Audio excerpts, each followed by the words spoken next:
Going on, everybody? I am Jason B. Ingram, along with the one and only global representative of the PWFL. That's the one and only Paul Rogers, and this is WrestleZone Unfiltered, where we give and takes. They are real. Opinions are honest, and we don't do narratives. We do motherfucking pro wrestling. That's what we're doing. This right.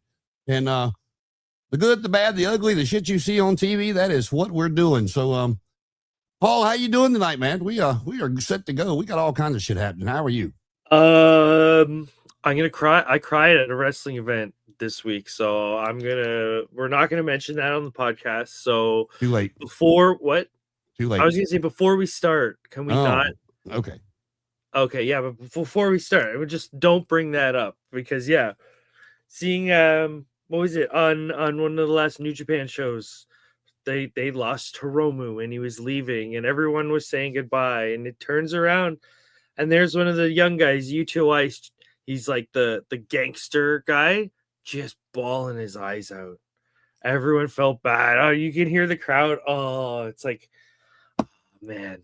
I don't know. Stuff like that gets me. I hate to say it, so don't bring it up in the podcast, okay? Well, New Japan is something that we're going to talk about here, but and if we're going to do that on the somber notes. I noticed 2 days ago, and I like you, we both keep pretty full schedules, but 2 days ago, I didn't realize it was happening that it happened on the same day, but on February 10th, we lost David Von Erich in 1984, and then Curt Henning 29 years later in 2003 on the same date. And I remember, as a kid, Jay Youngblood's the first one I remember, passing away as a kid, and then David Von Erich was not far behind, but what a shock it was for.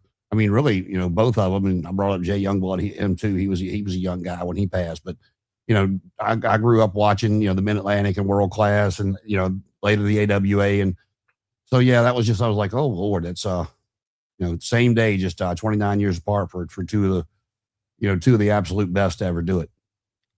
Okay. All right, off the somber shit. Let's go. Last night on Dynamite, 2 new champions in the same night, and Tommaso Ciampa's 11-day champ reign came to a closing end as we saw Kyle Fletcher regain the TNT championship, and we saw Tekla in a strap match beat Chris Statlander. What do you think about that?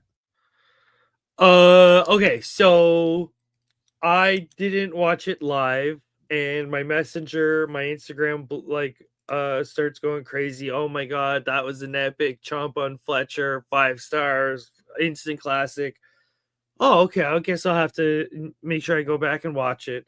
So I watched the whole episode. That strap match was better. There was something for me that the strap match was so much better. The Ciampa Fletcher one just seems so clean cut choreographed. Yeah, the women beat the hell out of each other. I agree with you there, but I mean, but I will say, I said it last week when we talked about Ciampa. He looks like he belongs in AEW. I mean, much more than the land of the giants in WWE, and he's gonna at first going to be used better. I don't know what the 11-day reign was all about. I don't think you should have took the title off of him that quick, but a lot of people, they're speculating that because they're going to be in Australia for Grand Slam Australia this week on Saturday on Collision, and I think maybe next week on Dynamite. I have to look it up when we get there. But being they're going to Australia, they put the titles on those two, and we'll get to that in just a little bit. But we're getting Kyle Fletcher, Jay Briscoe's. I'm sorry, not Jay. Mark Briscoe's 7, and they counted it last night. And I'm like, dear God, again. And it's going to be a great match. I mean, it's a ladder match that both those guys are going to put their bodies on the line, but. We ended Ciampa's reign coming in as a big surprise to get Mark Briscoe and Kyle Fletcher yet again. Yeah, I wouldn't have made that call. I would have tried to pick someone better. Okay. That sounds wrong the second I say it, but the way I'm saying it is we've seen it. We've seen it enough. He's good. These guys are great together. They're going to put on a great match.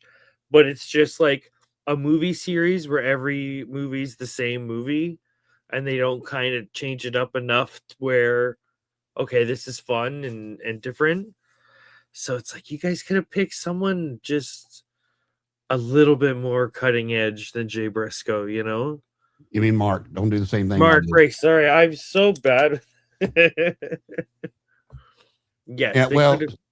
yeah, just gloss over that. We'll get back to that when we get to the Grand Slam Australia card. But speaking of again, the Young Bucks won a pretty good triple threat tag team match with the Rascals and the returning Private Party, who has been that's the first time they've been seen since they dropped the tag titles to the Hurt Syndicate. But a lot of rumors around those guys possibly going to WWE. They showed back up last night.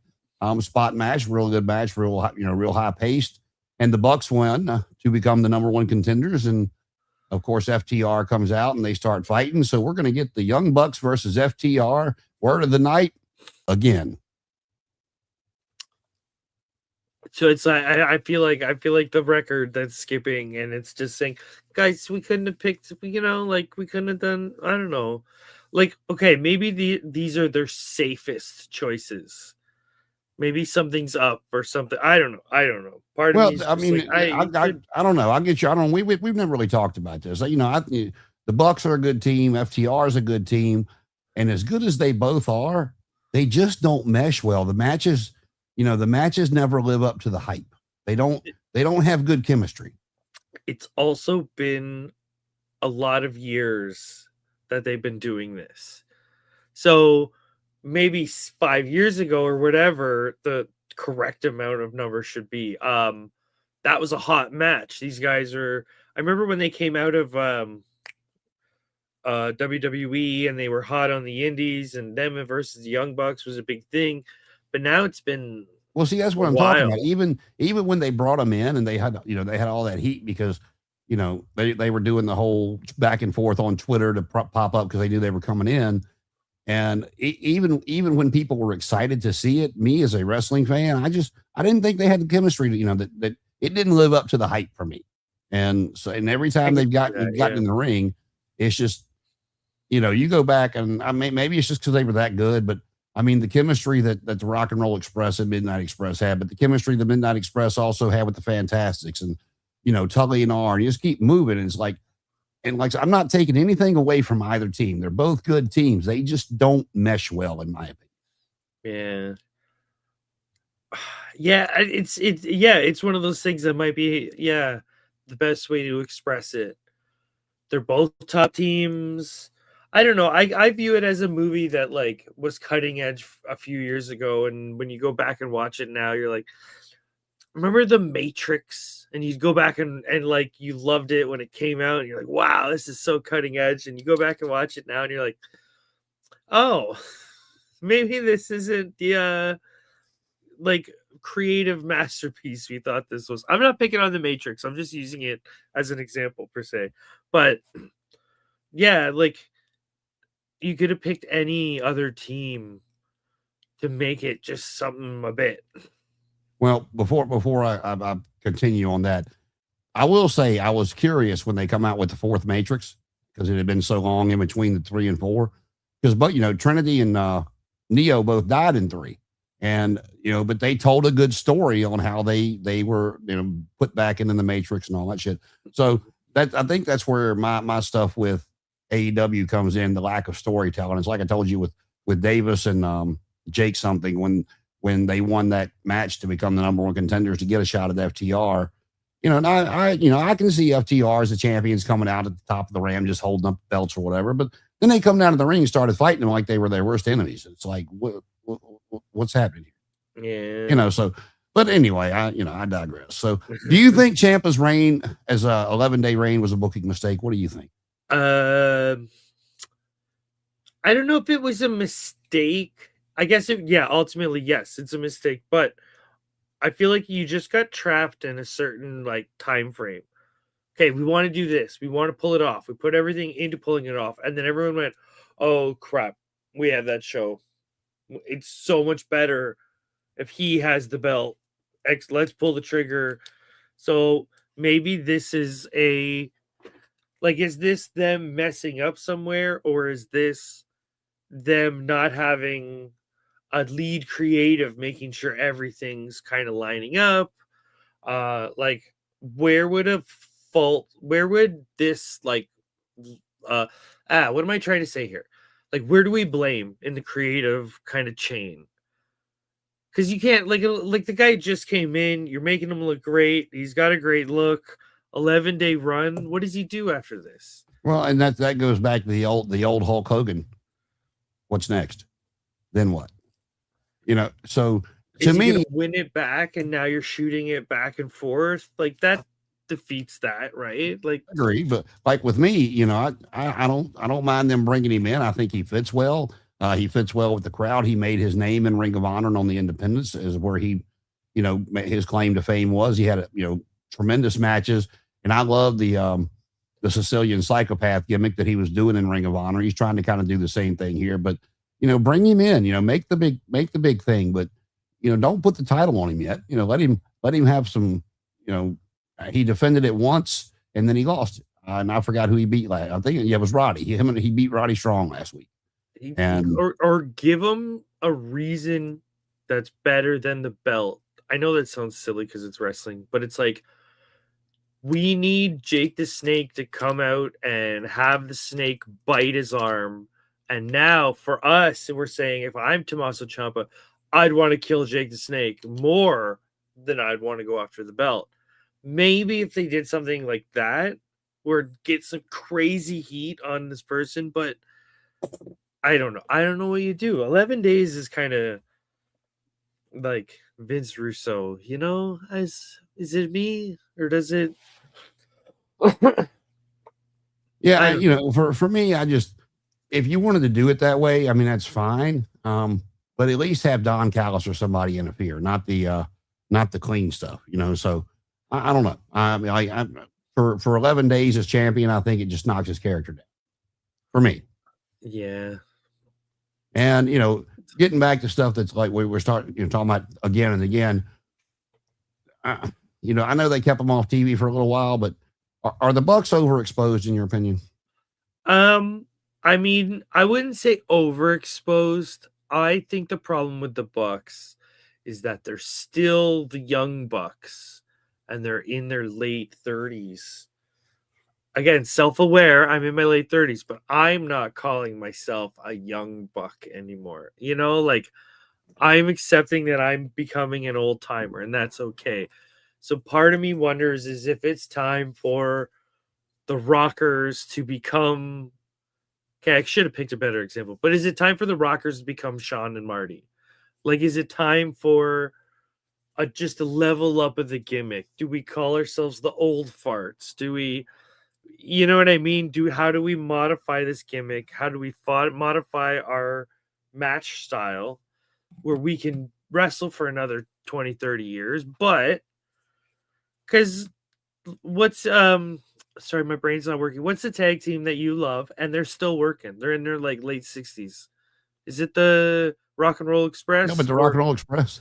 They're still going, right? They don't get quite the pop they used to, nor does that gear look quite the same as it used to. But yeah, they're still going. Now, Ricky actually wrestles a lot. Robert only comes in sporadically. But yeah, Ricky still wrestles a lot. I remember, the last time I saw them, they were mobile. That's great. That's what you want. You want to be an old man and you want to be mobile. So if the Young Bucks were to kind of change their gimmick a bit and come back in a less strenuous style, but a bit more old school in that, like, just emulate those old tag teams for a bit. Maybe make that the gimmick. That, you know what I mean? Hey, we're going back to our roots as a tag team, blah, blah, blah, blah, blah. But yeah, I think they can't be the Young Bucks anymore. Well, you talk about the Rock and Roll Express, and, not that I think they should still be in the ring. God bless them, they can, but you go back to the old school style of wrestling, and that's why, that they can still go. That's why Flair could probably actually, I mean, he's not the Flair that everybody, became Ric Flair, but, in his 70s, he could go out there and still probably wrestle a match half-ass like he used to be able to. Hey, Sean used to do those super kicks into his 50s. That's not the, you know what I mean? Like, well, I mean, they weren't going through ladders. They weren't going through tables.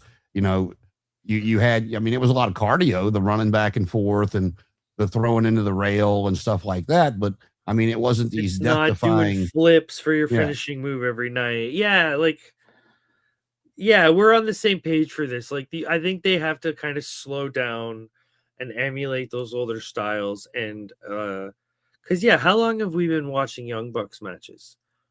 Because they were on the indies, they were hot on the indies, and we were watching them in PWG, and we were watching them.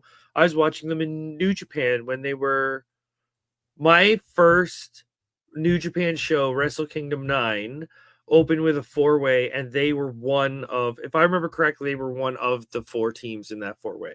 I don't remember where they were. I want to say it was probably Ring of Honor, but I could be wrong. Might have just been the indies. But then when TNA brought him in as Generation Me, and everybody already knew him as the Young Bucks then anyway. But it's just like you know what I mean? It's just I hate the name change. But here's my thing with the tag team match, and then we'll move on. If the Young Bucks regain the tag team titles, then when Edge is done filming his movie and comes back with Christian, because we hadn't seen Christian since, they've already beat FTR. Yeah, FTR did the pile driver on Beth, but I mean, what sense would it make to bring them back if they're not going to put the titles on Edge and Christian to let them, get back at FTR that way for pile driving Beth? And, all rumors has it that one of the big shows in September is going to be in Toronto, and that's going to be Edge's last match. He's going to actually be done and retire there. So, that's my thing. Because, we hadn't seen Christian Cage since Edge left when he said, I'm going home, and he was going to film a movie. We know what he was doing. But, if the Young Bucks win, then I don't know. I just think it takes away from that story when Edge and Christian does come back. Have they done that match? I feel like they have, but I could be wrong. They did it once, but FTR wasn't the champions. No, I mean Young Bucks versus Edge and Christian. Oh no, we haven't seen that match. I mean, I think we got it in like a 6-man or 8-man or something together, but it was not tag team versus tag team. I could see them potentially doing that for a last match, because then you could say, you know what I mean, like 2 of the biggest tag teams ever, blah blah blah. It's like passing down the torch, even though the Young Bucks should be retiring soon anyways. But I could see them doing that, because that feels like a big match people would want to see. And then we'll move on. We'll go to WWE for a minute. If you have not seen it, my move of the week was the young OG Javon Evans coming off and catching one of the El Grande Americanos, whichever one that was. That it wasn't Gable or Kaiser. It was one of the 2 sidekicks, but catching him in midair, top rope to top rope with the OG cutter. I sent that to Paul before we came on here. What did you think of that, Paul? I was good. Okay, so I feel bad, but it's like the guy moved a little too quickly at the bottom, but I think you have to for everyone to land safe. But yeah, that's very, very well timed. And if I'm not mistaken, didn't that guy have a problem? Didn't he mess up a cutter not too long ago with Randy Orton? It's been about a year ago.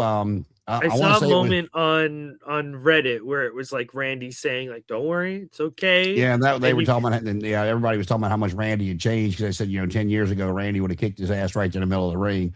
But yeah, he was diving off to do one of his moves, and Randy was supposed to catch him in the RKO, and he did. He messed it up, and the kid, he's 21 years old, so he was probably 20 then. It was the debut of NXT on the CWs when it happened.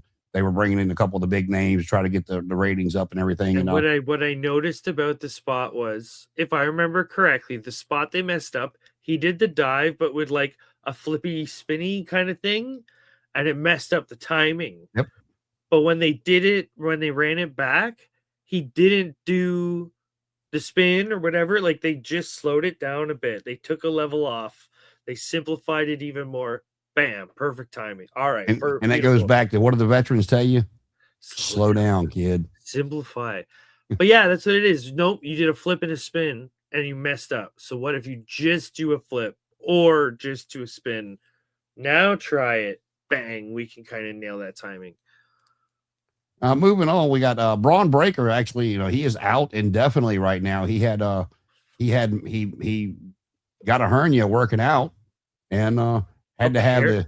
the hiatal hernia surgery. You know, that's the one in the gut, not the one down below. And so his Right. WrestleMania is in doubt. How did you say he got hurt? Working out, he I popped a. heard I heard differently. It might be a rumor, but or a What'd you joke. hear? Because I heard working out. I heard on one of the recent shows he lifted a table and went and went like that, and they're saying that he did it while doing that. Because apparently it can happen.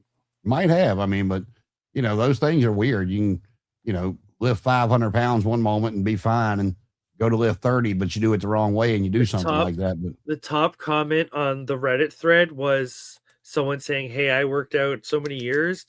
I sneezed once and gave myself a hernia."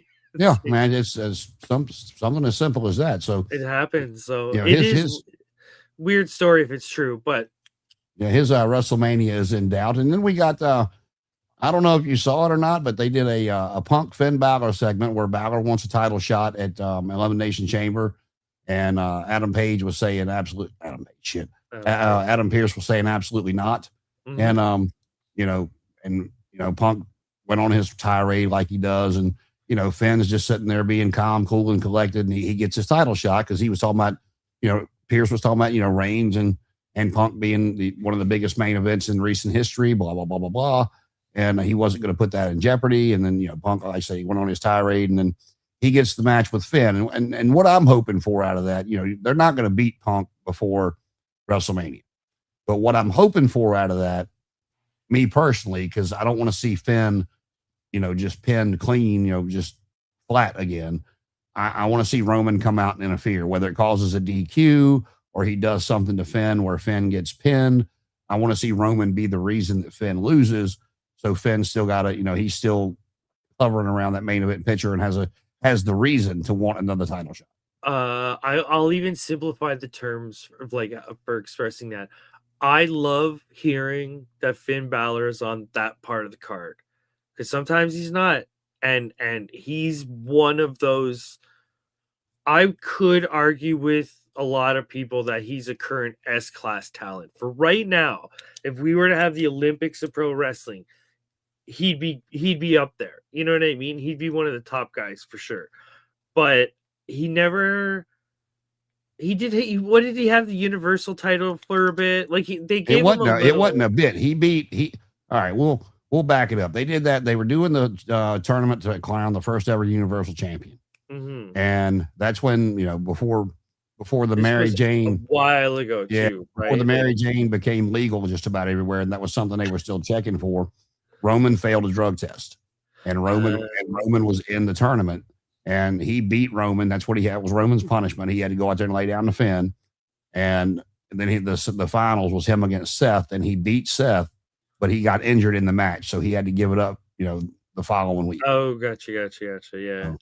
And I remember not too long ago, there was Finn Balor and Brock Lesnar, and they had a nice, fairly competitive match. So I like seeing Finn Balor in the position that I think he's deserved. But it's is he in that position, or are they using him as a Dolph Ziggler, where no, we're gonna keep him there, but we're gonna keep beating him clean, so he can never level up and make it to that. Because I'd like it when his name is next to Roman and Punk and Seth. But do you think that WWE sees it that way? The past couple of years, no. I thought they made a very big mistake when they changed his music. And I know they were in Belfast, but when he came out to that old music, his older music, and the pop he got, and I mean, it wasn't just in Belfast; it was all the videos of people being shown, watching it, and when I heard it start, I mean, I was like, oh, here we go. And, I mean, Ben is over. I mean, he has been. I mean, they just, I don't. And he's a vet. He's been around for 20 years plus now. So, he knows how to wrestle. He knows what to do. I mean, pick somebody on the roster. I mean, I know he's one of the smaller guys, but pick somebody on the roster that's in better shape than Finn Balor. I think, okay. So I'm not the biggest guy. So people will argue this, but if a small guy is gonna bump a big guy, I think the big guy's more lenient if the little guy looks like Bruce Lee. Why is this little guy knocking me over? Look at him. Look at Finn Balor and tell me that guy, Mr. Muscles, the muscle chihuahua, wouldn't knock you over. And I think I've told you this before. I can sit there and, and rationalize in my head and watch it close enough to see how people protect each other from the moves. But, that damn double stomp to the guts, always like, how the hell are they doing that? I remember an interview. I know some of them come off the front and some of them come off the back, the way they do it. But so Shinsuke Nakamura, I believe, was describing Devitt's, and they're like, "Well, what's the trick? What do you do?" And he kind of went, "There is no trick. It hurts. That's why it's his finish, because I'm not taking any other move after that." Well, this was back in Japan, so they might have been taking it a bit more seriously. But I think if you were to do it on the indies, you just miss the stomp part, and I land my bum on your belly and we roll with it so we look like we hit, but we don't really hit. Yeah, so I mean, I don't know. It's just anyway, moving on. I just hope they don't beat him flat again, because then if they do, it goes downhill. Keeps him under that glass ceiling we're worried that he has. Yeah. And speaking of something that doesn't excite me one way or the other, Brock Lesnar will be on Raw on Monday, and it looks like they are setting up Brock versus Obafemi for WrestleMania. And that's got Brock versus Goldberg written all over it. So Brock Lesnar is the final boss of pro wrestling, right? Like, if this was a video game, and in theory, every time you fought someone and beat them and they got bigger, Brock would be, and he has no weaknesses, right? Like, I feel like that you should have gave that name to Brock, but yeah, that doesn't excite me really, because there's not really a weakness. There's not really something to bounce off of with Brock. Well, and he's not the Brock Lesnar from OVW all those years ago that was doing all the stuff. I mean, we know what he does. He clubs on you, he Germans you, he F5s you, he'll kick you, and he might put the Kimura on depending on his mood or how it's written.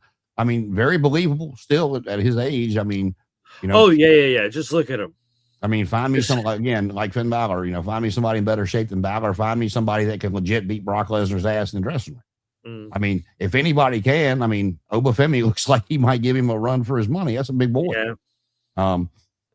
But what worries me with that is, Brock's been, a lot of people don't realize that Brock's been doing the job at WrestleMania for a long time. He'll come in, he'll do his thing, and he'll go to Mania. He'll get beat by whoever is beating him this year, and then he takes his break and comes back. Yeah, he beat The Undertaker, which I still, to this day, do not understand that decision. But Brock's lost a lot at WrestleMania. I mean, putting Obafemi over wouldn't be the worst thing he's ever done, but I don't see. I see it boring the crowd is kind of where I'm going with that. Yeah. And I don't want to see that being Oba's first. Oba's still young to the main roster. I think he's got a bright future, and I'm not sure Brock is the one you want to put him in the ring with on his first big scale like that. And I think if you also do replicate a sort of beat the streak style gimmick, it's sort of this is going to segue into another topic, because you'll know when I get there, where it's like repetition in storytelling. Like, you got to do something different. So if Brock Lesnar beats the streak, and then Brock Lesnar has this big streak or whatever, like, he's this monster that needs to be defeated, you do this similar kind of storytelling, people are going to go, because apparently right now they're doing the hooded masked guy again on Raw and SmackDown. I forget which one. And it seems that whoever's got the pencil has like 12 ideas and just keeps.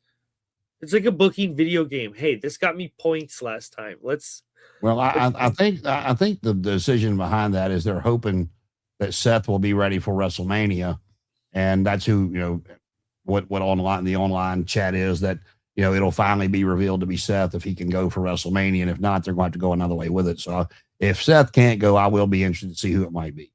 It's like, hey, I'm totally fine with all that.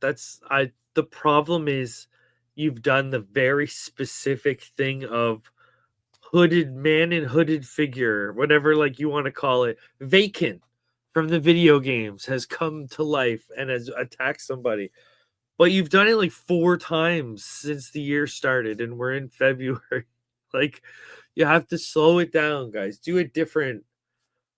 Do you have Yeah, the black it's not scorpion mask? it's And not like something that excites me because I mean, there's no big name out there that could, I mean, hell, even somebody like, just Ciampa going to AEW. There's nobody out there like that that could even, come over to make a big splash to be, not be Seth. So unless they're gonna, they would never, no matter who they sign, unless it's Jericho or someone specific to that WWE kind of family, I don't think they would ever bring over Evil or Hiromu and go bing top of the card. all we know from looking at the mask when he appears is it's a white guy with no tattoos on his hand with a little bit of blonde right here. So the one of the rumors about it is it could possibly be Logan Paul double crossing him. And possibly, maybe. and it possibly being his brother Jake, coming out there because Jake said he wants to get involved. But it's the WWE, so who knows? I mean, again, they've got stuff like Monday night when that cutter come out of nowhere, and I know people are like comedy. When we were talking about comedy last week, I love Chad Gable as El Grande Americano. He's hysterical to me.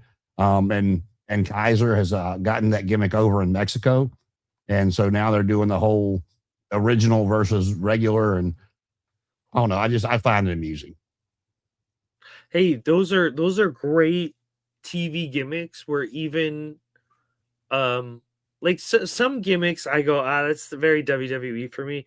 But yeah, every so often, like you can get a trios of comedy characters, but as long as they're not treated like jokes, like remember Lucha House Party? Like don't do that. Don't, like give these guys, make them serious threats, and that, not serious threats, but you know what I mean, right? Like Oh yeah, and with the comedy stuff that we've been seeing, Tozawa and Otis do forever. They come out and give the Usos a hell of a match, for the two of them for the tag team titles, and it's like not that I mind that, but it's like you've just shit all over these guys for the past 2+ years, making them into a comedy act. Now they're going to come out there and give what a lot of people consider to be, Young Buck-esque WWE style as far as. And it's funny. I can hear them in the back going, "You know what, brother? This is your time. We're gonna go and have a banger match, and we're gonna show these guys that you can work, and we know you can work, and we're gonna show the world." But it's like, look, we all know Tozawa can work. He's a great guy. Vote Otis. I haven't seen a lot of his work, but I can tell that he's a well-rounded kind of worker, and especially like I've seen his comedy stuff. He's great, but like guys, don't switch gears. Like if you're building up comedy, have the payoff just the biggest comedy bit ever. Well, and that'll roll us right into this. Speaking of the WWE being all over the place, apparently there was a I don't know if emergency is the right word for it, but a very, very serious meeting that took place today on the lack of tickets being sold for WrestleMania this far.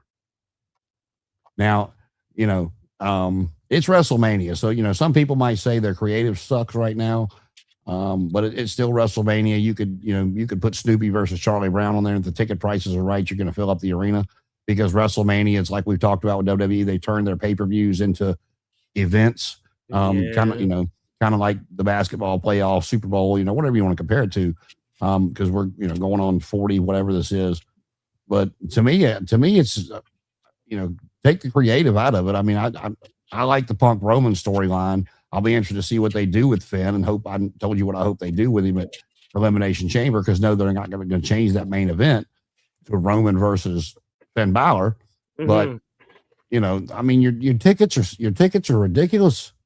I mean, and I would say Mania doesn't have that same aura that it used to have. Like it's a big show, yeah, but it's not like I'm trying to think of like big moments back in the day that would make Mania Mania. Like, holy crap, you got Mike Tyson. Like moments like that where you go, oh my god, I'm gonna watch. Because okay, so this would be an interesting sort of poll to do. But what are the most rewatched WrestleManias? I think they're gonna be the classic ones, like in the 90s, maybe up to like 2005 and back. To me, would be the like ones that stand out the most. So I know WWE has done this thing of like building. Oh, you can't miss WrestleMania, you can't miss WrestleMania, but I think a lot of fans are sort of like, but do I have to be there live? Can I watch it later and fast forward and sleep on my couch while I do it? Yeah, I mean, I just like I said. I mean, I've told you before. I mean, but WrestleMania is on my bucket list. It is, but I'm not going to go just to sit there and watch. Have to watch it on the, on the damn one of those big screens they put around. And if I can't have good seats to be able to see the ring, then what's the point in going? And what if the only seats that you just described as you don't want to get, let's say the only seats you can get are those, and they're $9,000 a night, and it's 2 nights. Now, Steve has been on here a couple of times. He went when it was in Philly a couple of years ago, and he was the tickets were got for him as a present. Him and somebody went, but he said from what the guy told him, it was like he paid like $1,400-1,500 for the for both nights. It was total. They got the same 2 seats for both nights for like $1,500. But again, I'm not, if I got to watch a screen or if I'm going to be stuck next to a pole, I don't care about it. It's not like I like live wrestling, but my favorite experience for live wrestling was in a stadium that only had 4,000 seats. Like the OHL. I don't know what your equivalent, if you know what the OHL is, but it's like the NHL, whatever their like league underneath is, those teams, the farm teams. You go to those stadiums, they're very small stadiums. We had nosebleeds for $89 each, and we were like, oh man, nosebleeds. But when we sat and looked, it was like, this is basically what you see on TV. Like, yeah, we had to squint a little to kind of get out the like finer details, but we could see everything. We could see when they walked around the ring. We could see them on the far side. Like, this isn't bad. Like, you can get nosebleeds and still have great tickets at some wrestling events. But are you getting that at an 80,000 person arena? That's when you're watching the screens and you're going, man, we're really high up just to be watching wrestling on television. Yeah, see, and everybody, I don't know if you saw it or not, but at the Royal Rumble, a lot of people were saying the stadium looked empty, and from on TV, it did. I mean, from what I watched, but then they come back and somebody was talking about it, saying that those lights that they put in looked really good, and they were all excited for it. But they saw that when you're on TV, that whole stadium was packed, but you couldn't see the people because of those lights they put in the seats. And I'm like, okay, could we not see the people for the lights, or was just there was no people, which really isn't. And then that starts to like an artistic question, which I'm sure someone thought about. Do we have to see the people? We've done shows where they're, you know what I mean? Like, I'm sure someone sat and kind of, because we like the lights. We like when there's a song plays and the whole arena lights up. And I'm sure someone's had that conversation. Everyone's like, we tried wrestling without people.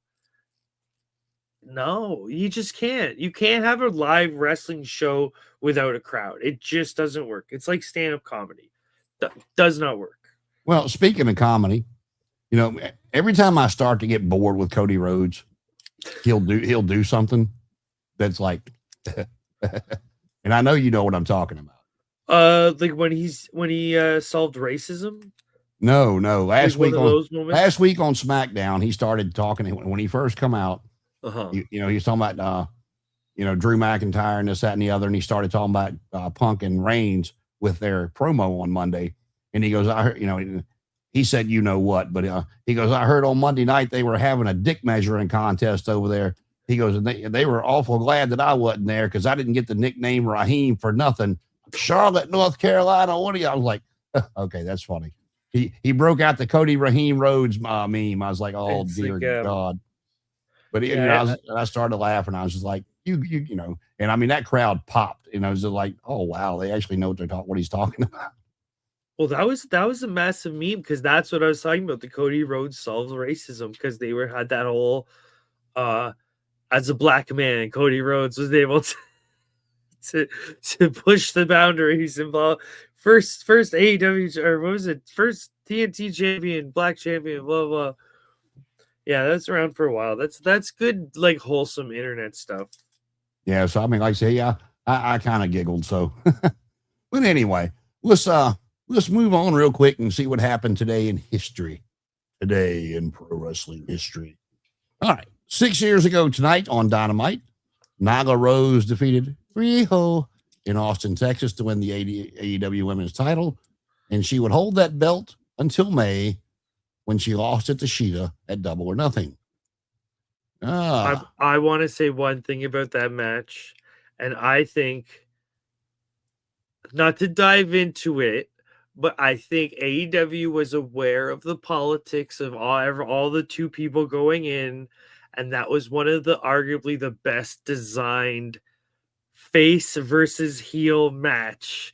You know what I mean? Like Riho's a tiny girl and Nyla's this massive woman, so it's like, this is good. This is good. You know, like it's a bit more layered than just bigger person, little person. There's like some political elements to it, let's say. But I always remember that match being like, that was a beautifully timed booked match because I still remember it now.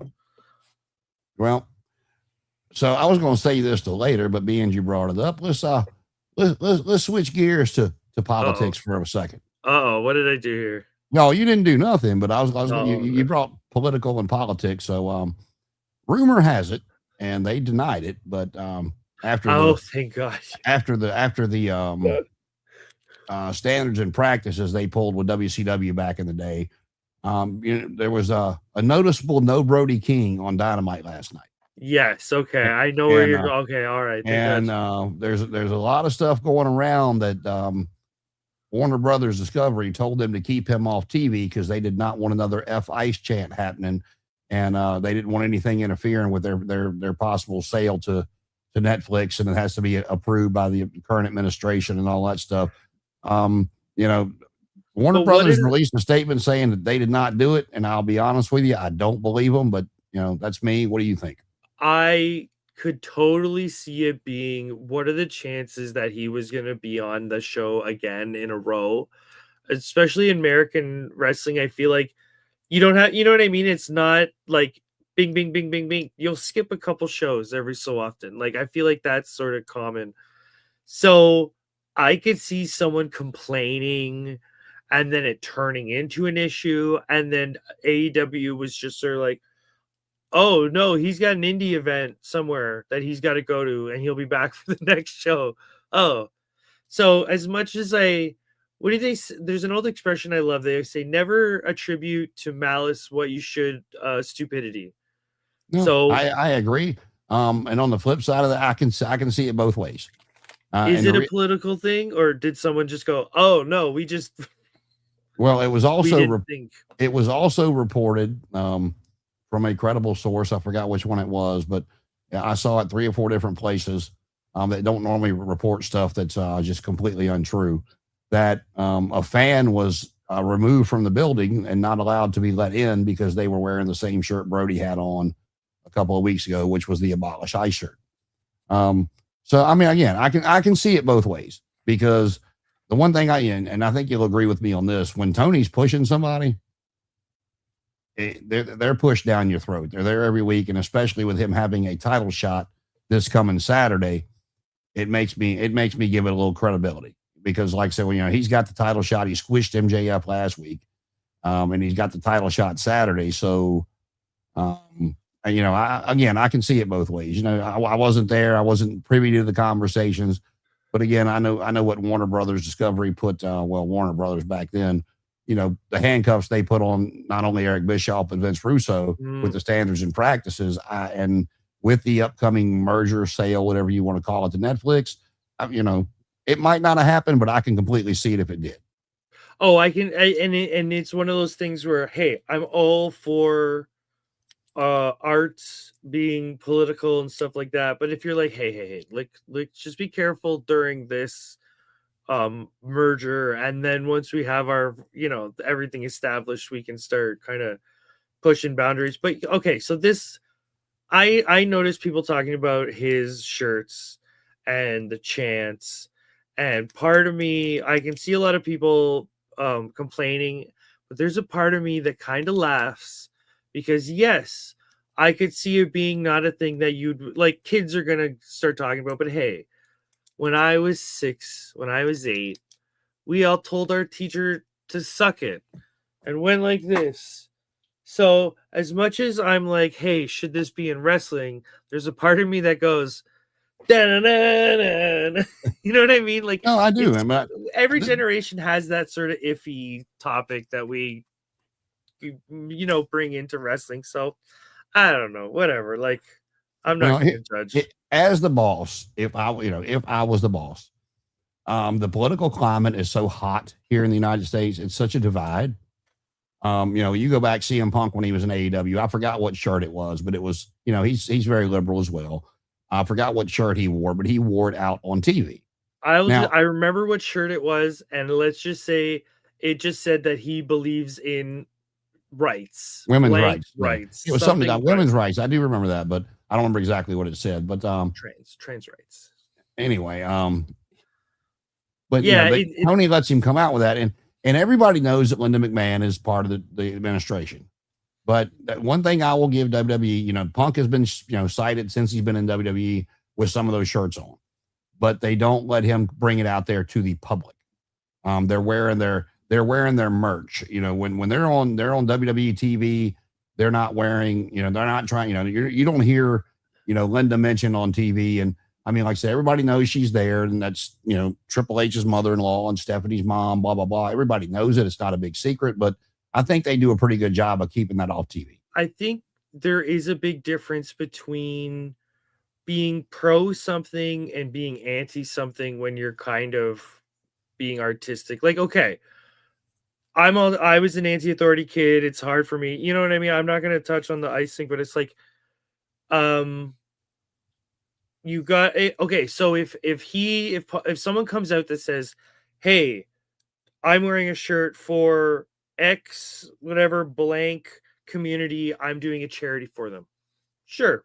That's great. You're doing a charity for whatever group. Sure. I'm fine with that. You're saying, thumbs up, I love people. If you're pro women's rights, if you're pro like gay rights, whatever, you're pro something, we're all in this together. But it's different when your gimmick is boo that thing. That's when it gets a little like, well, it feels like you're starting an argument.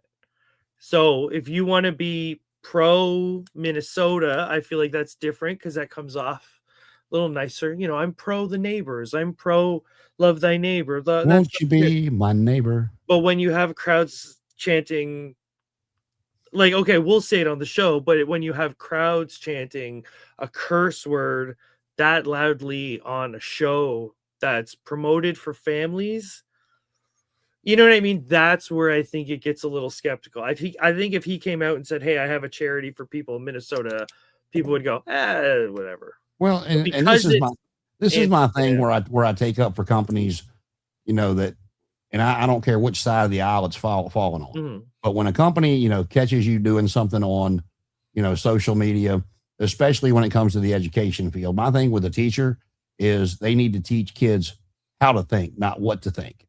And so when you whether it's a company, education, whatever, when a company catches you or it's brought to their attention that you're on TikTok or Facebook or Instagram, talking about wanting all these people offed, and you hope they do this and they go away this way, blah, blah, blah, blah, blah. And they fire you. People's like, oh, what happened to freedom of speech? Freedom of speech is alive and well. Just, there's freedom of, there's no freedom of consequences.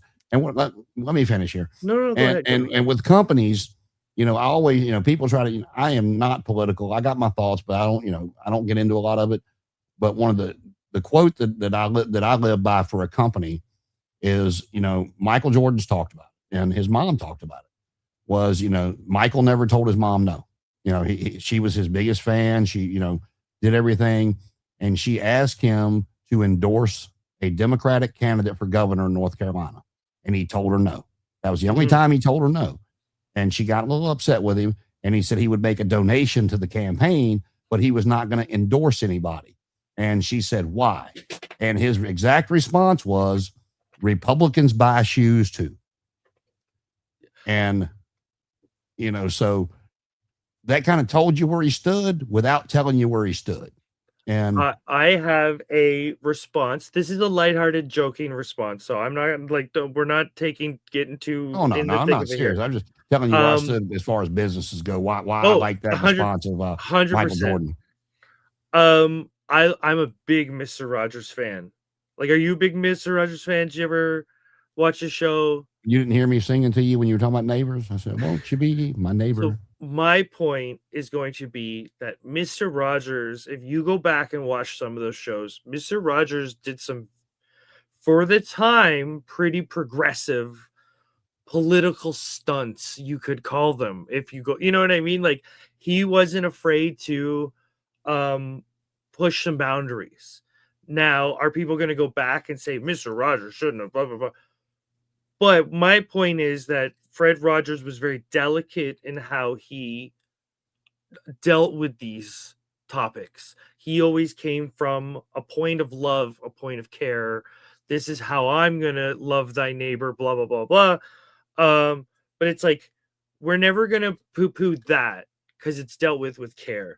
We always worry that sometimes it's not going to be dealt with care, and it's going to come off really badly, and it's just going to tornado from there. Yeah, I mean, I think that's the sort of problem. You're going to have people in the crowd that are chanting "fuck ice," and another guy's going to go, "Hey, I'm pro ice," and now we got a hockey brawl in the crowd. Like, no, I get it. And the thing is, like, with it drives me crazy when NXT's on and they start chanting whatever it is. They, one of the chants they do, with a curse word in it, and they start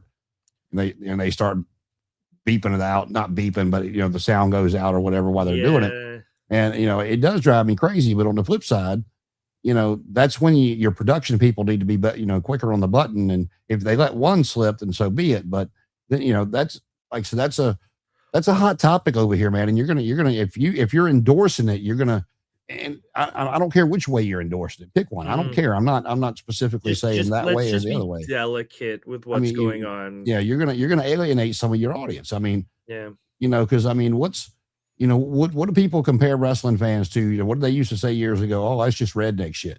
And yeah. I mean, so you see where I'm going with that. And you don't want to alienate your audience, is all I'm saying. One way or the other. However, if you're for or against, you're going to alienate some of that audience. I've seen, I've seen wrestling shows that I would call very leftist, like drag queens and silly characters and all, and they'll have caricatures of Republicans, but it'd never be like vicious. It's always tongue in cheek. Like, here's Hank Hill coming out, like, it's never like, yeah, we're like, we want to hurt. It's like, like, let's just have a little bit of laugh and call it a day and not like go crazy. So I think that's what people are just hoping, that AEW doesn't become that sort of like, let's push this a little bit more. And everyone's like, and I'm going to end it with this, then I'll go back to history. Okay. I can't speak for everybody, but when I turn on a TV to watch something, or I spend money for tickets or whatever, I want it to be an escape from all the other bullshit that you hear and you see. I don't want it, that's been my thing with singers and entertainers and all this stuff. They're out of touch. I don't care which way they're going, both of them. I mean, they live up on a Hollywood Hill mansion somewhere with millions of dollars in the bank. They're not they're out of touch with with people like us, So don't sit there and tell me how I should feel. I don't care which side of the aisle you fall on. You're not a punk band. You're not a garage. Yeah. I totally know what you mean. Cause it's like when you watch like punk bands that are millionaires, and you go, I don't know if you're really like struggling the way we're struggling. You know what I mean? But back to the good stuff. 20 years ago today, Christian Cage defeated Jeff Jarrett to win the NWA World Heavyweight title. Great period of TNA. Oh my god. Absolutely. I don't even know who this guy was, but 42 years ago today in Mexico, El Canique scored a huge upset as he defeated Andre the Giant to retain the UWA World title. I have no idea who that is. I don't either. 41 years ago today, this actually seems longer. A lot of times I'm like, oh, that doesn't seem that long, but this actually seems longer. 41 years ago today, Jimmy Hart made his WWF debut at a TV taping in Poughkeepsie, New York. He was managing Greg Valentine and Jim the Anvil Neidhart.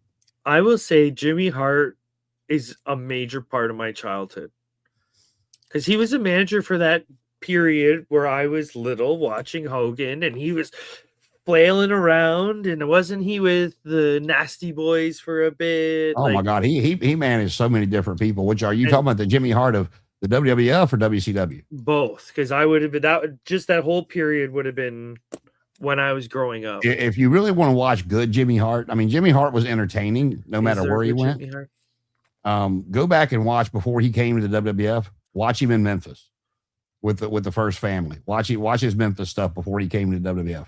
I always found him as, okay, this might be controversial, but we don't hold back on the show. Absolutely not. Unfiltered, motherfuckers. I never found that Jimmy Hart was like, Jimmy Hart is no 5-star entertainer, but he was so good at like knowing what his sort of strength was, and that sort of animated, like over the top, like, but he wasn't, I don't know. I was never like, oh man, that Jimmy Hart. Well, it's like Bobby Heenan will quote Jimmy Hart. We won't.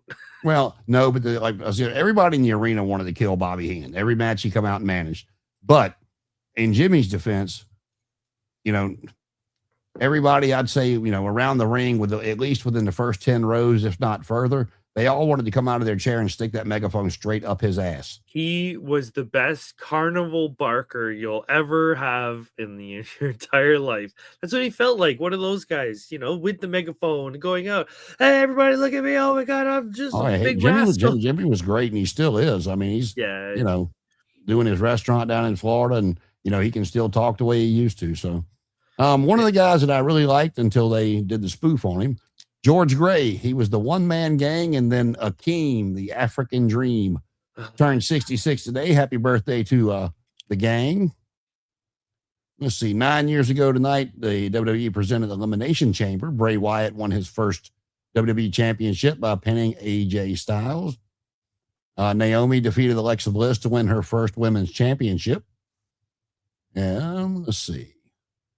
5 years ago today, Pedro Morales passed away at the age of 76, former WWF champion. Oh my God, we're going back for there. Here we go. 39 years ago tonight, Ivan Koloff and the Powers of Pain defeated the Road Warriors. Road Warrior Hawk, Paul Ellering substituting for Animal, and Dusty Rhodes to win the NWA World Six-Man titles. I didn't know those titles existed. Oh my God. Really? Oh yeah, those were very prominent in the NWA in the 80s. NXT superstar Jada Parker, Miss Parker is 27 today. And so young. I know, right? No, we have more. 36 years ago, Brian Pillman and the Z-Man Tom Zink defeated the Freebirds of Jimmy Garvin and Michael Hayes to win the WCW United States Tag Team titles. And here you go. I don't know how much AWA you know, but I did know this. They had. Did you know that the AWA had a brass knuckles title? It was introduced 47 years ago tonight at the Mid-South Coliseum. Don Fargo was announced as the champion, and he defending the title against Robert Gibson. Good. Okay, can we guess the rules before? Can I guess the rules before you read them out? They don't have any rules listed. Okay. So. What do you think the rules are for the brass knuckles title? Okay. Quickly. The brass knuckle title is going to be a ladder match with a brass knuckle on top. What do you think it is? It could be back then. It could be one of two things. It could be either both come in with brass knuckles and see who knocks the other one out, or it could have been, they didn't have ladder matches back then. They put stuff up on a pole and you had to climb the turnbuckle. So I think it could be either way with one of those. Like, I think it's a build up. We start the same and we have to get, because didn't they have like coal miners glove matches back? Yep, that would be hung on the pole and you climbed up, you could get it, you could use it. Aren't those like equivalent weapons where it's like, I get it, I put it on my hand, I hit you, boom, you're down. Well, the coal miner's glove had spikes on it. So I mean like it's equivalent as like, what's the difference between those two? You're knocking the person out with both of them. Yeah. And here's something near and dear to your heart. 14 years ago today, history was made in Osaka as in the main event of the New Beginning.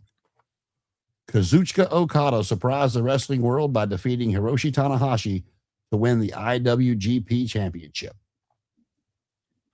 Was this the big surprise? No, this was...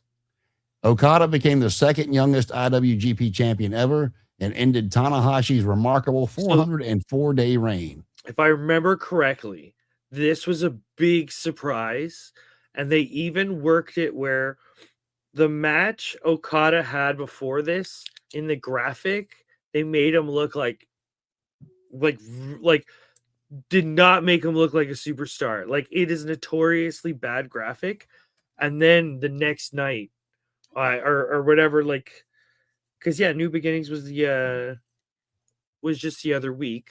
So they pulled the trigger on the big show, and it was like, what? Who is this guy? What are you talking about? This guy? And that's when they just went, yep, no, actually, this guy's going to be the Hulk Hogan of the company for the next 10 years. How about that? It's kind of funny. You segued right into 30 years ago tonight. I will say, and I'm trying to rack my brain and see if I can remember anything that shocked me any more than this did. 30 years ago tonight on Nitro, Arn Anderson pinned Hulk Hogan in the middle of the ring. 1, 2, 3. Shocked the shit out of me. That was Hulk doing his one. See, I put people over. Well, yeah, I mean, but there were so many different people he could have done that for, but to do it for Arn Anderson, that was near and dear to my heart because I was always a big Arn Anderson fan. He did it for Billy Kidman, brother. Yeah, he did do that later, but yeah, like I said, he and I can tell you what happened. I'm sitting there, the picture of it has Arn pinning Hogan in the ring, and if you go back to that time in history, that's when a woman, God rest her soul, Nancy Benoit, and Elizabeth was coming out with Ric Flair and the Horseman, and Flair had distracted the referee, and woman threw powder in Hogan's eyes, and then the referee went over there. He changed directions to go over there and get with woman and get her off the rope, and Flair gave Arn his shoe, and he smacked Hogan upside the head with his shoe, which, oh my God, back in the WWF, he'd have kicked out at 1 and did his Hulk up and, bootleg drop 1, 2, 3. But, Arn hit him with the shoe and down went Hogan, and he got to 1, 2, 3. And I was literally shocked. I was like, did Arn Anderson just beat Hulk? Holy shit. Out of nowhere. I miss those. So I don't know if I'm just like, I'm not of the age to know why, but like, why in the 80s did they have so many like shoe spots? Like, the women would give the heel and they'd hit it with the heel. I remember that so clearly, but I feel like no one does it anymore. You take some of the stuff out of today. If you want to get real about it, grab a woman's high heel and hit somebody with it. See. No, I get that, but I feel like a modern shoe, if you hit me with a modern shoe, I'd be like, ow. Well, like, you got to remember too, a lot of the stuff they did back then, the shoe was loaded, man. No, I was just thinking that if you had a work boot, like if you were what was that guy, the plunger Hopper, TL Hopper, yeah. If you were TL Hopper, the dirty white boy, Tony Anthony. If you pulled the steel toes off to hit me with them, I'd believe that. That's fine. I'm good. Well, it's like, when everybody, the whole thing back in with Jim Cornette was his tennis racket was loaded, but nobody ever saw it. Diamond wire. And then somebody, I forgot who it was, but somebody got the racket from him one time and they ripped the cover off, and the thing had a horseshoe on both sides, and it was chained through loops of the tennis racket with a horseshoe on each side. So 4 years ago, Matt Cardona defeated Trevor Murdoch to win the NWA title. Yeah, man, we got all kind of NWA champions floating around in WWE now. I mean, I'm looking at it. I remember he had it, but I'd completely forgot he had it. 43 years ago on WWF Championship Wrestling, Gorilla Monsoon appeared as a guest on Buddy Rogers' Corner, where he made a big announcement. Monsoon declared that he would be participating the following week in Big John Studd's $10,000 Body Slam Challenge. And that's after he'd, of course, retired. And then the last one, 32 years ago on Superstars of Wrestling, you had Randy Savage versus Rick Martel. That was probably former AWA champion and former WWF champion going at it. You know, Martel is another one. I know he's probably declined the Hall of Fame, but doesn't get the credit he deserves. I know the model gimmick, you know, is what people remember, but Rick Martel was so good in the ring. I'm not the most up to date on Martel, but I would call him the last generation's Randy Orton. And I know that sounds weird because Randy Orton's a multi-time champ, blah, blah, blah. But I find Randy Orton's not like the star, but Randy Orton's so well timed. You know what I mean? Like, he's not the biggest show off, but he's such a good, he's so perfect in the ring. And I always found the Rick Martel to be that same. Hey, he's never gonna be like Hulk Hogan. He's never gonna be that person. But if there's a match with Rick Martel in it, I'm probably gonna go, oh, what? The Rick Martel? Sorry, where? What match? Can we go? Can we watch? Because that one's probably gonna be excellent. Excellent match. Yeah, Martel had great matches with when him and Tito Santana was teaming up to Strike Force. But if you go before that, him and Tony Gurria were the WWF Tag Team Champions. They had great matches with the Samoans and some other people. Then Rick Martel, surprisingly, that was another thing in wrestling that really, when I saw he had, and I don't remember who the hell he beat, but became the AWA World Heavyweight Champion. And I'm like, huh? Who? Rick? Okay. I mean, not that he wasn't, ring-wise deserving. He just was not very. He was a whole. It's one of those people when they give him a gimmick that brings out their personality. And that's what the model did for him. It gave him personality because Rick really didn't have any until then, but he was always phenomenal in the ring. Yeah, I would say this is a pedantic argument, but I feel like he had personality, but the character was like, no. If you're not at 11, this character's never going to work. So it let him be even more of himself and let that even more out. And it's like, oh, yes. Just let it all out, Rick. What was the thing he had? What did they call it? I forget the atomizer. Fragrance or whatever he had in there.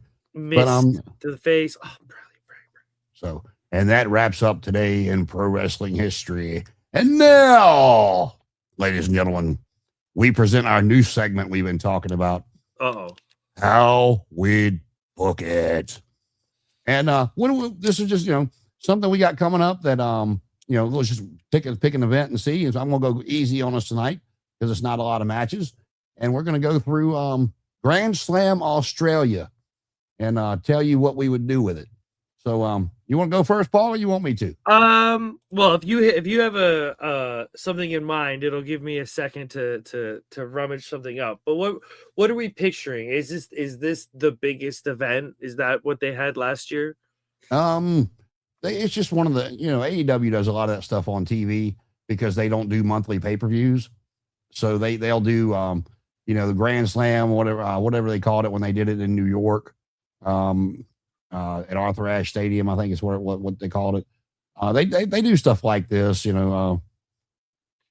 Beach Blast, that kind of stuff that they do throughout the year. Yeah. And I mean, they put good matches on there, but, so it's one of their pay-per-view, not pay-per-view with big matches on there. So I feel like if they don't get Robbie Eagles, that's going to be a massive miss because he's probably one of the most famous Australians I can think of in wrestling. And I don't think I think he's in New Japan, so that wouldn't be the hardest reach out to kind of get someone. All right, let's see. Well, I'll just start down here at the bottom. We have for the AEW Women's Tag Team Championship, Willow Nightingale and Harley Cameron the Babes of Wrath versus Megan Bain and Penelope Ford, Mega Bad. And who comes up with some of these names is Mega Bad. So Tony, if you're listening, do better. Stop letting these girls name their. Stop letting everyone name their team. I don't know why I focus on the girls. Well, I won't go through it. Penelope Ford, in my opinion, is horrible. She hasn't gotten any better in the last. I mean, she's been there since day one. With Kip Sabian, who we haven't. That's another group we hadn't seen in a while. Nick Wayne, Kip Sabian, and Mother Wayne. But Megan Bain is a beast. Willow Nightingale. Willow is. Both of them are very over. But Willow is also the TNT champion, and Megan Bain and Penelope Ford beat them in that, what do they call it, eliminator match to get this shot 2 weeks ago. I believe so. Yeah. That's how they got it. To me, you got to put a title on Megan Bain, and if you don't want to, you just put the World Championship on Tekla. Willow hadn't had the TNT title too long, or TBS, excuse me. I love Harley Cameron. She's a great entertainer. She's gotten a lot better in the ring than she was when she first appeared. But Megan Bain and Penelope Ford, you let them beat them once and it was a clean victory. I don't see how you don't. And I mean, you can even, Willow and Chris made up, and so maybe it might be time to turn, Willow heel. If Harley gets pinned again, because that's who got pinned in the first match. And I mean, there's different ways you could go with it. Because Penelope Ford's enough of a brat that she can kind of pick a fight with anybody as far as moving on to the next tag team. And you can have Willow and Willow and Harley maybe not fully break up, but show a little dissension there, and then maybe get you a TBS championship match between these two down the road. What do you think about that one? You don't need to have them fight with each other. You just need to give them conflicting goals. Yep. And that's it. You and me can be great friends, but if I want something in the end and you want something in the end, there's still going to be a little bit of combativeness that makes sense. Like, hey, I still love you, but I'm doing that. Like, so brilliant. Because then no matter what, at the end of the storylines, they can always come back and continue whatever they're doing and be like, no, we were always friends. We just had an issue. Yeah. And moving on to the next one, kind of the same thing for me. And you'll know where I'm going with it. You got the Continental Championship match with Jon Moxley versus Takeshita. I think you got to put Takeshita over, but if you don't, I'm still waiting because Moxley seems to be trying to do that babyface turn, and the rest of the Death Riders are still kind of acting the same. Yes. And if you really want to tell that story, by hook or by crook, Moxley keeps the title with interference, and maybe hey, I didn't need your help, however it might be. But I'm still waiting on the Claudio to go, you know what? I beat your ass in that tournament. Where's my title shot? If Moxley, so it's Moxley versus Takeshita for the belt. If Claudio can say, I have a belt, I'm a world champion and I'm the second in command. Where's you know what I mean? If you were to pull that, I would consider that semi-realistic. Yeah, but this is where my realistic comes in with this. You can keep the title on Moxley and have the whole thing happen, and you can set up two different things out of this. Takeshita's had his issues with Okada and the Don Callis family, so you have one of them or Callis, whoever, try to get involved, and they that kind of runs amok and gets everything chaotic, and the Death Riders come to, fight them off or whatever, how you do it. And in the melee, Claudio gets a free shot at Takeshita with the referee's back turn. And that's what causes Moxley to win. He doesn't see it, but then he sees it on the replay or he sees it on the following show.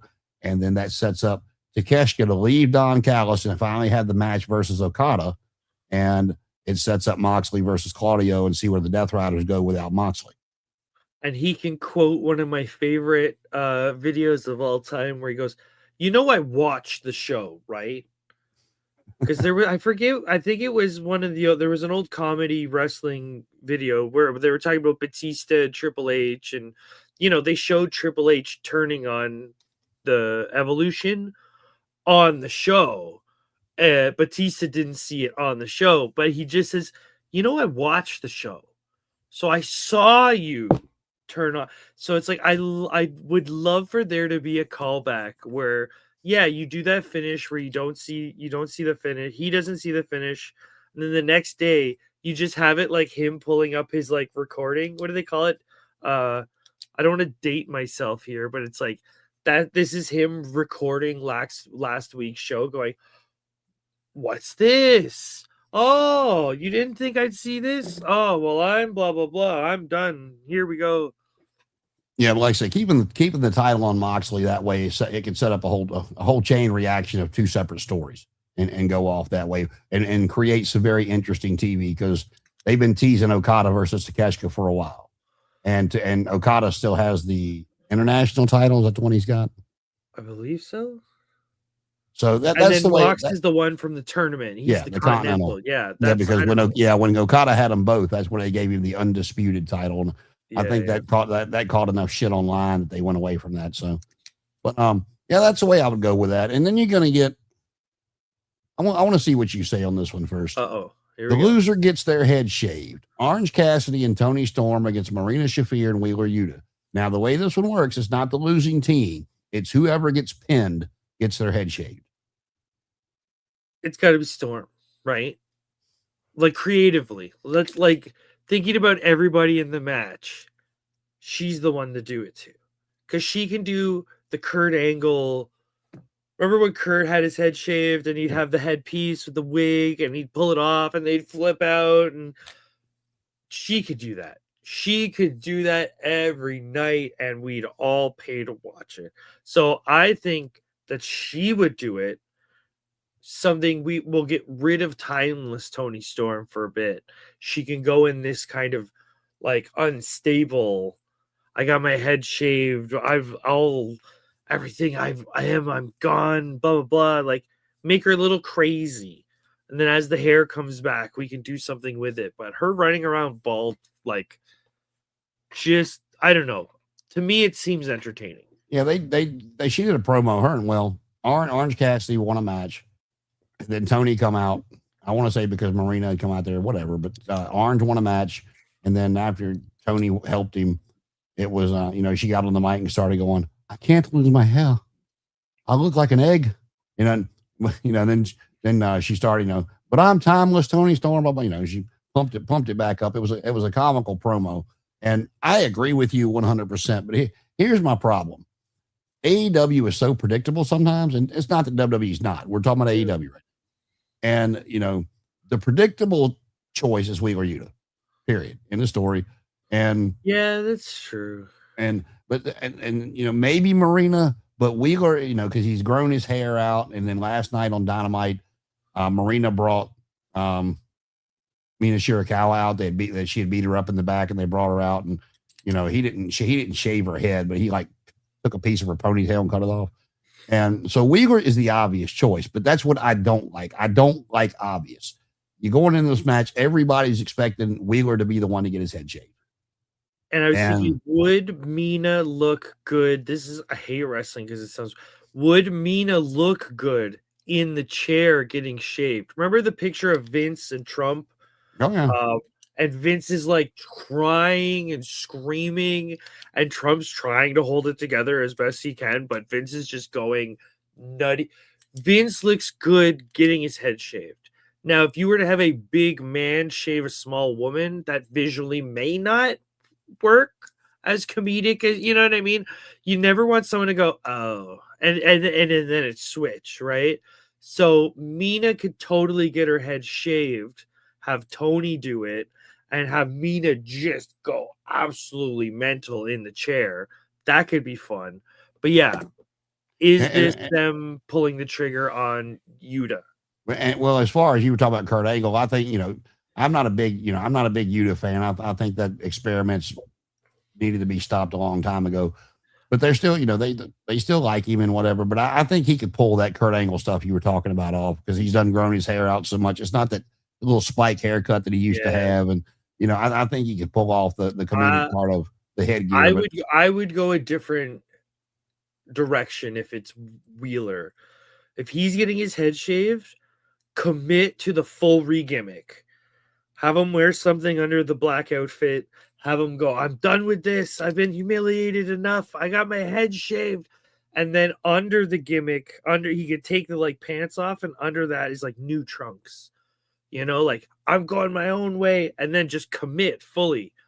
Wheeler Yuta has now joined the conglomerate or something. But That yes, might be a great idea, I'm 100% with you on that. I agree. It should be Tony Storm because for me, again, Wheeler's the obvious. I don't find Orange Cassidy entertaining, and he's got short hair, so it's and so whether if they shaved his head, I just don't think it would be it would do anything. And then Marina, she's still going to walk around with that same look she keeps on her face, like she's about to kill somebody. To me, I'm 100% agreeance with you. I think it should be Tony, but Wheeler's the obvious choice. You know what? I didn't think about it until you said it, but it cannot be Orange Cassidy because the only reason you shave someone's head is to see the reaction. Orange Cassidy has no reaction to nothing. Exactly. So it would be like, that's fine for him to do that, but it doesn't work for this bit. Yeah, when like, Tony, like I was saying, the Vince McMahon getting his head shaved, like that's the image you want. Yeah, when Tony was cutting that promo last week, 2 weeks ago, it started off with Orange going, "I don't want to lose my hair. I wouldn't look good bald." This isn't Japan. They're not going to view it as a respect thing. They're not going to go, oh, and clap. They want you covered in shaving cream, hearing the buzzers go, and someone going like this with your hair. That's what the crowd wants. All right. And then we got this one's simple to me, so we won't spend a lot of time, in my opinion, on it. You might. TNT Championships, Game 7, if you will. Mark Briscoe and Kyle Fletcher. It's a ladder match. You can't take the title off of Fletcher 4 days after he just took it off Ciampa, who held it for 11 days. And if you brought up this will be the seventh match deciding the series or whatever between them. Kyle Fletcher, he's in Australia, keeps title, and they break him away from Mark Briscoe. And he's also teased leaving the Callis family with Okada, not Okada, but Takeshita. I can see AEW going a different way if they're trying to break him away from Callis and, have the Callis family cost him the match and let Mark climb up there. But it's been done, and I don't want to see that again. So I say you got to let Fletcher win and move on. I don't mind that idea of Fletcher and Takeshita kind of leading a different faction, because you could give a couple young guys to them and it would fit. Like if AR Fox was in this faction, you'd kind of go, yeah, I can see it. Young guy, huh? Well, I'm just picking like an up and comer instead of top of the card, because you can have AR Fox is like in his mid 40s, isn't he? I know, but he's been on like, he was on Dark, and he's kind of like lower on the card is my point. So you could put a couple pin guys on that faction and even drum up another manager. Like, where's Paul Ellering? Like, okay, he's probably in the Fed, but like, there's a couple old managers that you could probably find. Well, Ellering got, they brought him back with the Authors of Pain, and then they all three got released again. So bring them back. I'll be honest with you, and I don't know if it's just lack of, speaking of people that got released, I am amazed we have not seen Killer Cross and Scarlett in AEW yet. Yeah, he's still got a lot of online backing right now. But yeah, like to me, it's in Australia. Fletcher just won the title. It'll be 4 days because this is Saturday night. You keep the title on Fletcher. You break him away from Briscoe and let them do whatever they want to do. You could even put a stipulation where they cannot challenge each other for another match for 1 year. So like you do something silly just to tell the fans you're done. Because I want to say New Japan did this storyline where it was like constant re-challenges. And they said, look, if I beat you for this match, you cannot challenge me for this belt for another year. And they paid off with that, where the guy lost. He said, okay, I guess I get challenged. But that was the company sort of going, hey guys, don't worry. We understand you're done with this. This is the last one. So you're like, yeah. And it's you've seen a lot of, not the Cody thing where he's like, if I don't win, I'll never challenge again. But you've seen over the years, you've seen similar, but it's like, you cannot challenge Paul as long as you cannot challenge for the Intercontinental title as long as Paul is the one holding it. Once Paul loses it, you can challenge whoever that beat him. It's like a restraining order or something. Yeah. I don't know if that's a perfect analogy, but yeah. And then when this next one's pretty easy to me too, and I don't know if you'll agree with this or not, but Hangman versus Andrade, and I look at it this way: we've gotten Hangman shoved down our throats, in the world title picture for the better part of 3.5, 4 years. You let Andrade pin Swerve, you let Andrade pin Kenny. You can't do that for Andrade and then have him lose to Hangman Page. Does Hangman have the title currently? No. Let him beat Hangman now. That's what this is. This is a number one contenders match. Okay, so yeah, I'm totally on board. Let him beat Hangman now, and then he can lose the championship match if needed later. Like, we don't have to pull the trigger on him right away. But as long as we're establishing this guy is S-class, we're right there. This is where we're treating him like he's going to be Will Ospreay's going to wrestle him when he comes back. Like, that's fine. I'm totally fine with that. Andrade's a great talent. But are they going to do that? Are they going to say, no, you're not better than Hangman? Well, I will tell you, if he beats Hangman and we get to the last match, which is MJF versus Brody King, and I'll give you my thoughts on this one in a second. But let's just say for shits and giggles, MJF retains. Then you're going to have the mouth of MJF versus the mouth of Don Callis, which will be, kind of entertaining, and they don't really do a whole lot together. MJF has had a couple of bad words here to say here and there. But, we just saw Private Party come back last night. And I don't particularly, if you want to push Brody King, push Brody King. He looks like a monster. Yeah. But you can't put the title on him now. And I'm not talking politics. I am talking MJF just won this belt. Oh, no, I 100% agree. Like, even outside of the whole ICE argument, whatever, I would never, like, if this was 8 years ago, I would not put the belt on him. You know what I mean? Like, I think he's a Jake the Snake. I think he's a macho man. He can be near the belt. He can be around the belt. He can be in elimination chambers, whatever, for the belt. But you never, you don't. Well, this is a type of match. If you really want to go back in history of, we talked about him earlier. It was his birthday today, but the one man gang in his heyday before the Akeem stuff, the one man gang was a beast. Yeah. And, back in the day, I know you got it a few times. You could probably find it on YouTube, but the one man gang versus Ric Flair. And I don't know if I see, yeah. And, the gang does what the gang does, and he's, beating his ass, and then Flair would either get disqualified, counted out, or, by hook or by crook, Flair comes out of the ring with the title. Just like when, he defended against Andre, Harley Race defended against Andre, but Andre never, he never got the title, but they also never pinned Andre, if that makes any sense. Yeah. But he'd be counted out, or he'd be the person not in the finish somehow. Yeah. And this one's for Danny. I don't know what the hell is going on with Wardlow, but this would be a great place to reintroduce Wardlow, and him and Max have kissed and made up, or a financial agreement was made, or whatever. But just if it's not Wardlow, MJF, his character needs another heater. He needs that heater in his corner. And it would make sense because he just got dummied by Brody. He got he got squashed. So he's got an argument for, I need protection. I need the biggest, like, hey, if he were to bring in Authors of Pain, so he could sit there behind these two massive men, like, that would be a great visual. One of them actually just started doing MMA, so I don't know if I was just picturing that team. Like, you got two massive. Well, yeah, no, you got me thinking. I'm like, no, that wouldn't be bad, but who else is out there? That's why I bring up Wardlow, because he hadn't been on TV in so long. And, we've talked about this, he squashed MJF, and I didn't have an issue with it. It was what happened. What came next, brother? Nothing. They should have, if they were going to do that to MJF, which I don't have a problem with, but that's when you got to have that rocket ship slapped to the guy's back to go to justify what you just did to one of the biggest stars in the company. Yep.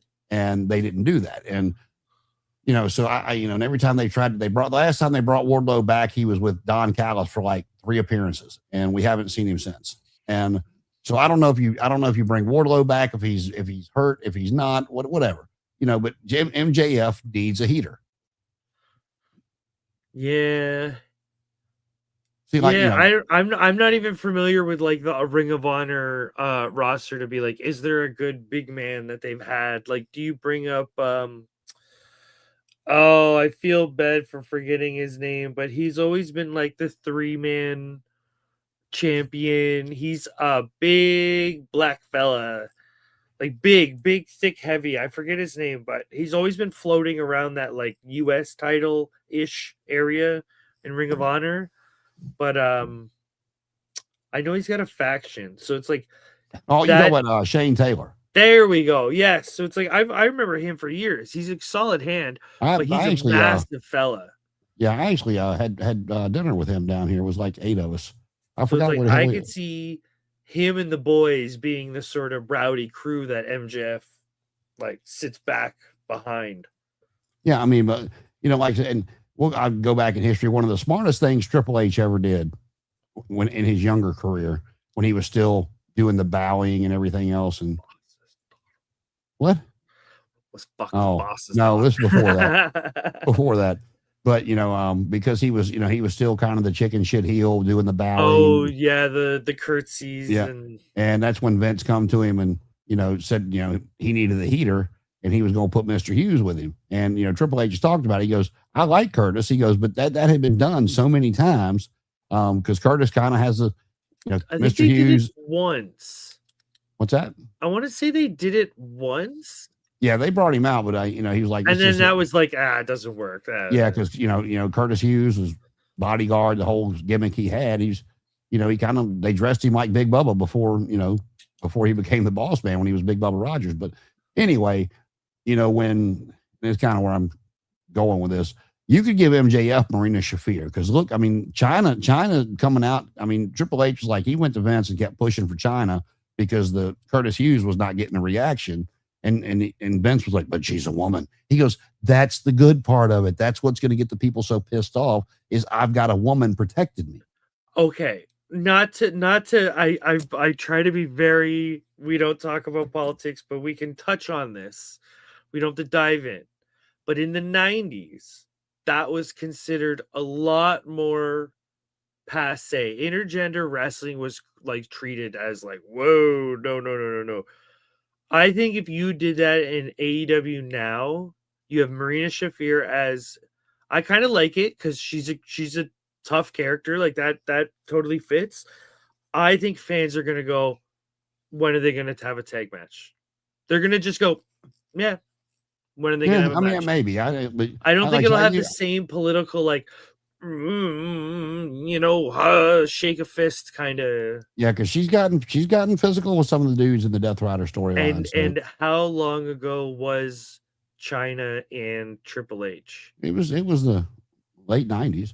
So 30 years. But again, it has been a while, is my point. So I don't know if it'll have the same ramifications or whatever you want to call it. Yeah.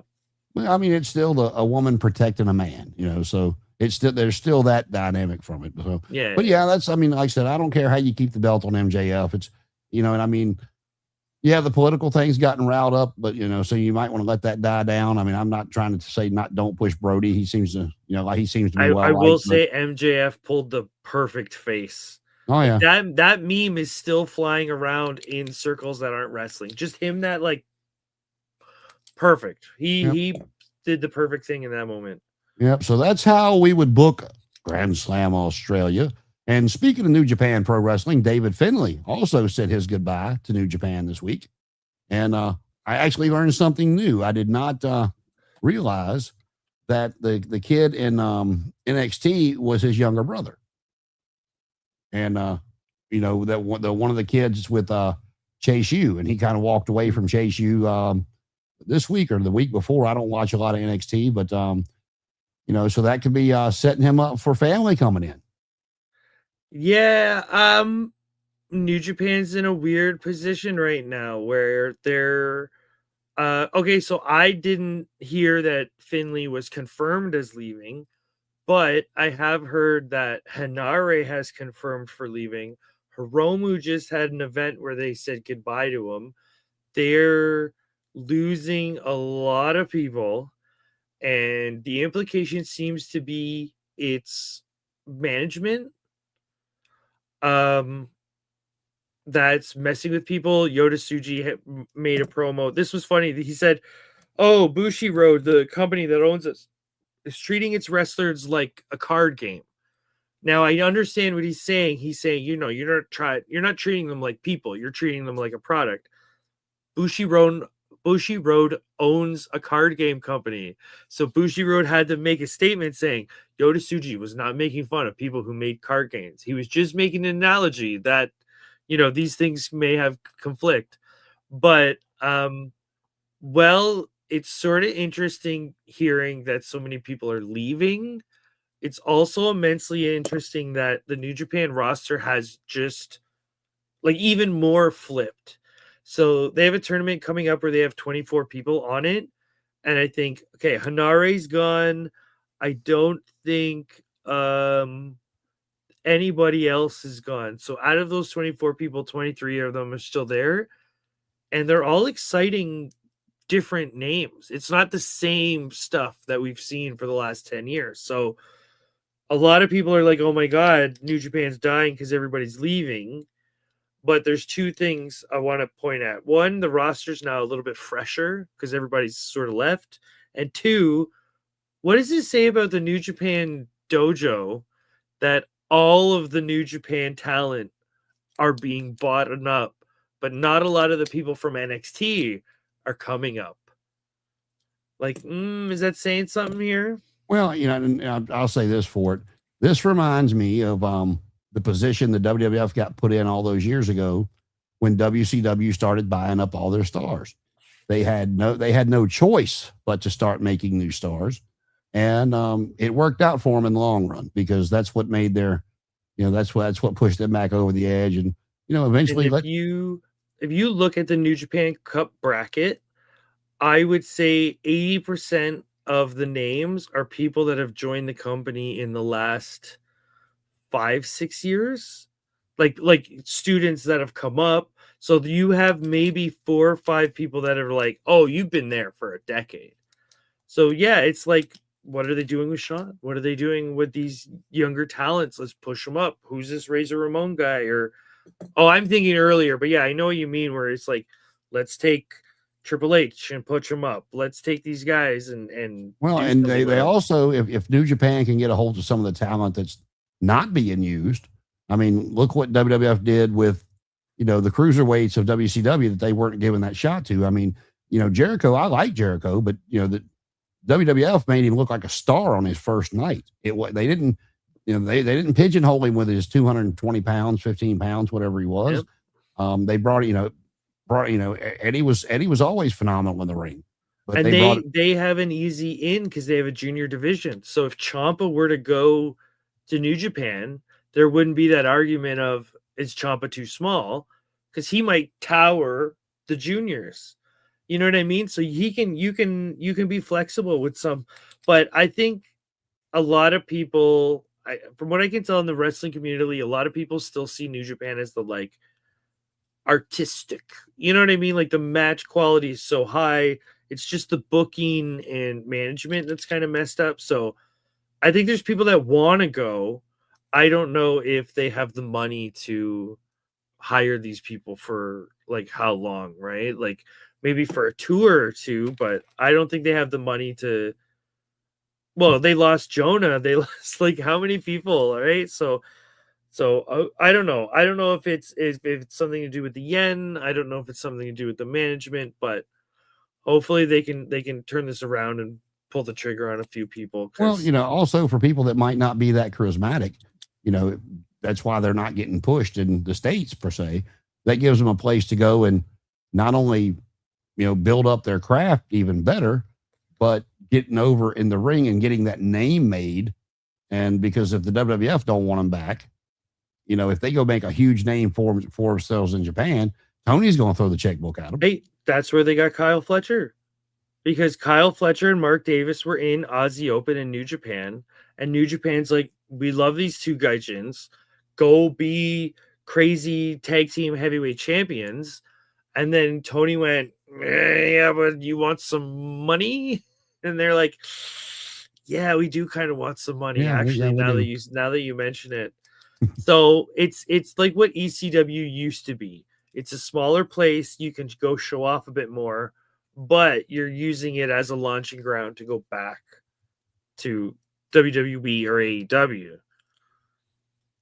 Well, yeah. So that's New Japan. Like I said, that they're in a position that WWF was in, that that WCW brought all their stars, so now they can bring some over, and that probably at a discount if they're not working, and try to build them up. So. Well, we are coming up on the 2-hour mark. So, if you agree with us, great. If you don't, that's even fucking better. Drop it in the comments and one of us will respond. Make sure you subscribe, hit that notification bell, because we go live every Thursday at 8 p.m. We got the new show coming up soon. We're going to try to drop that on the 1st of each month. And Paul, you got anything else for us tonight? Not at the moment, actually, other than I'm doing the push-up challenge. I am trying my best. But today I opened the app and they said, oh, you got to do like 150 today. And I went, oh, it's going to be one of those. So where are you at for it today? I think 50, because I had to catch up from yesterday. So I might be slamming out 100 push-ups in the next couple hours, but we'll see. And then we got your match coming up. When is that again? That is on the 28th. I'm still looking for a partner. We're doing the whole reaching out who wants to be my tag partner thing. So I told you, man, I'll bring the pink suit and I'll bring you. I'll be your mouthpiece. I'll walk you to the ring, but my in-ring days are over. Right now, I'm going to be happy if 2 things show up that day: my new ring gear and a partner for me to fight with. If those 2 things happen, if one of those 2 things happen, I'll be a happy man. So hopefully they both happen. But yeah. And if you want to see some of Paul's promos and stuff, go check him out on Instagram at Paul Rogers Wrestling. I just followed him. I didn't even know it was there. So we've been doing this a while, and wasn't even thinking about it. But if that's all, man, this is WrestleZone Unfiltered. For Paul, I'm Jason. Real takes, no filters, just fucking wrestling. We'll see you next week.